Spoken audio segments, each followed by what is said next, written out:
हाय दोस्तों, तो कैसे हैं आप लोग। दोस्तों आज की वीडियो लेकर आया हूँ बहुत ही शानदार। जल्दी से इस चैनल को सब्सक्राइब कर लें और बेल आइकन को प्रेस कर लें। तो वीडियो स्टार्ट करते हैं और देखते हैं इस वीडियो में क्या है। वीडियो के एंड में बात करेंगे वीडियो के बारे में। तो जल्दी से स्टार्ट करते हैं वीडियो।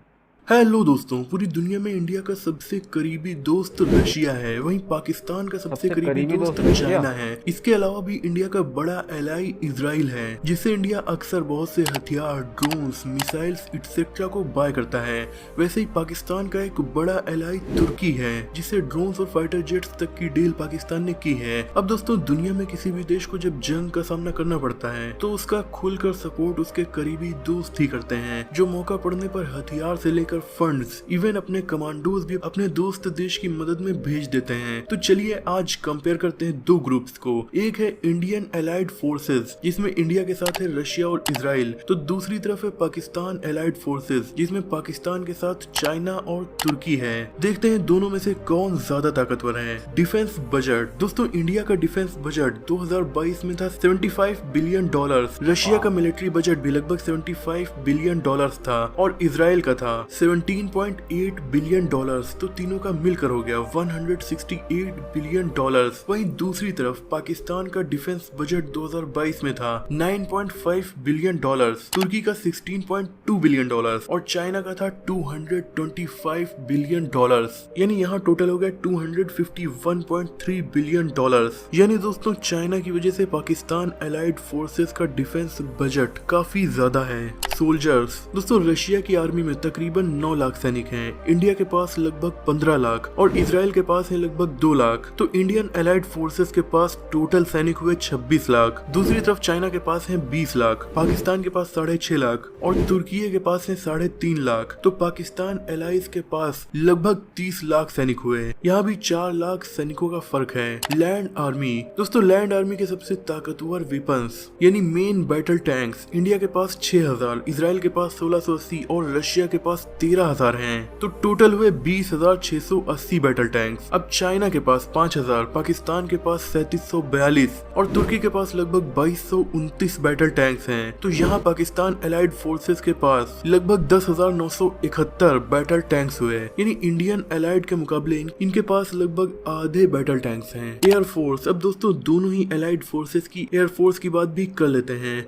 तो रशियन एयरफोर्स और नेवी के पास टोटल एयरक्राफ्ट की संख्या है 4173, इंडिया के पास लगभग 2186 और इजराइल के पास 684 एयरक्राफ्ट हैं। यानी इंडियन एलाइड फोर्सेस के पास टोटल 7043 एयरक्राफ्ट हुए, जिनमें सभी फाइटर जेट्स नहीं हैं, कुछ मिलिट्री एयरक्राफ्ट जो ट्रांसपोर्ट से लेकर अदर मिलिट्री के कामों में यूज किए जाते हैं। वहीं दोस्तों, चाइना के पास 3285 मिलिट्री एयरक्राफ्ट हैं, पाकिस्तान के पास 1386 और तुर्की के पास 1057। तो टोटल हुआ 5729। इस मामले में पाकिस्तानी एलाइड फोर्सेस के पास तकरीबन 300 एयरक्राफ्ट इंडियन एलाइज के मुकाबले कम हैं। दोस्तों, रशिया यूज करता है खुद के बनाए हुए Sukhoi Su-27, Sukhoi Su-30, MiG-29 और MiG-31 जैसे एयरक्राफ्ट। इंडियन एयरफोर्स में भी ज्यादातर Russian MiG-29, MiG-21, Sukhoi Su-30 MKI, French Rafale और तेजस जैसे एयरक्राफ्ट मौजूद हैं। वहीं इजराइल के पास ज्यादातर अमेरिकन फाइटर जेट्स हैं, जैसे कि F-15,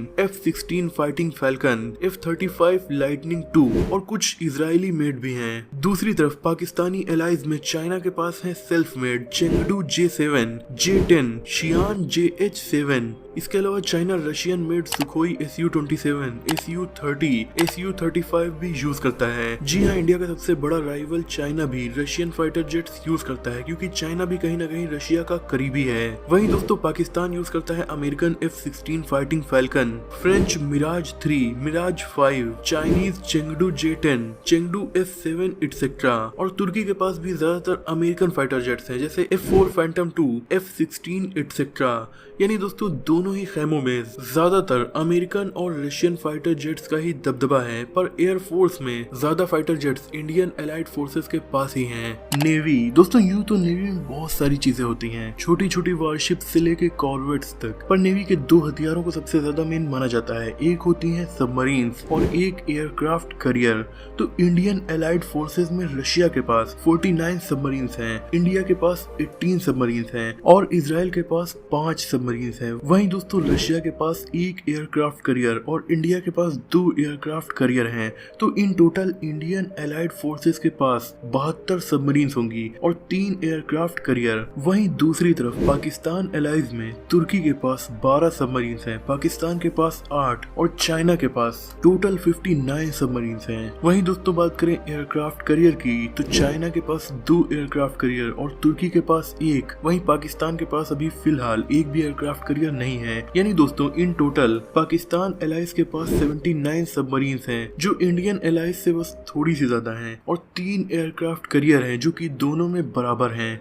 न्यूक्लियर वेपन्स, दोस्तों न्यूक्लियर वेपन्स इस टाइम के बहुत ज्यादा खतरनाक हथियार हैं, जिनका यूज इतिहास में केवल 2 बार जापान पर किया गया है और उस दौरान लाखों लोगों की जान गई थी। इसीलिए कोई नहीं चाहता कि कोई भी देश किसी दूसरे देश पर न्यूक्लियर हथियार का यूज करे, लेकिन फिर भी दुनिया के कुछ देशों के पास न्यूक्लियर हथियार मौजूद हैं। इंडियन एलाइज में रशिया, इंडिया और इसराइल तीनों के पास ही न्यूक्लियर वेपन्स हैं, जिनमें रशिया के पास लगभग 6000 हैं, जो कि पूरी दुनिया में सबसे ज्यादा हैं। इंडिया के पास लगभग 150 और इसराइल के पास 80 से 90 न्यूक्लियर वेपन्स मौजूद हैं। तो इन टोटल इंडियन एलाइज के पास लगभग 6230 न्यूक्लियर वेपन्स हुए। दूसरी तरफ पाकिस्तान के एलाइज में पाकिस्तान के पास 165, चाइना के पास 350 और तुर्की के पास अपना एक भी न्यूक्लियर वेपन नहीं है। इसलिए पाकिस्तानी एलाइज के पास लगभग 515 न्यूक्लियर वेपन्स हैं। वैसे दोस्तों तुर्की के पास 50 न्यूक्लियर वेपन्स हैं, पर वो अमेरिकन है, मतलब नाटो मेंबर होने की वजह से अमेरिका ने तुर्की को अपने 50 न्यूक्लियर वेपन्स दिए हुए हैं, जो वहाँ के अलग अलग बेसिस पर तैनात हैं। पर तुर्की इनका यूज अपनी मर्जी से नहीं कर सकता, बल्कि वो अमेरिका की मर्जी से ही कर सकता है। यही वजह है कि तुर्की को न्यूक्लियर वेपन्स वाली कंट्रीज में शामिल नहीं किया जाता है। अब दोस्तों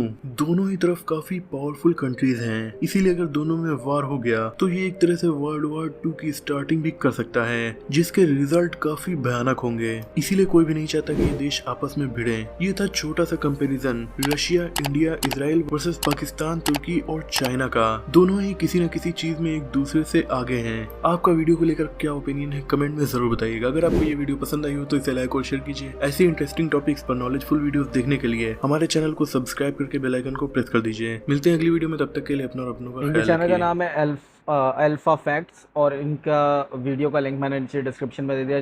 चैनल को ज़रूर सब्सक्राइब करें। वीडियो बहुत अच्छी बनाई हुई है, बहुत अच्छी रिसर्च की हुई है, बहुत ही अच्छे ग्राफिक्स यूज़ किए हैं वीडियो के अंदर। अच्छा, थोड़ी सी रिसर्च के अंदर इन्होंने थोड़ी सी कमी रह गई है। कमी इस तरीके से रह गई है भाई, मैं यहाँ पे एक बात बताता चलूँ कि चाइना का सबसे बड़ा अलाइंस रशिया के साथ है।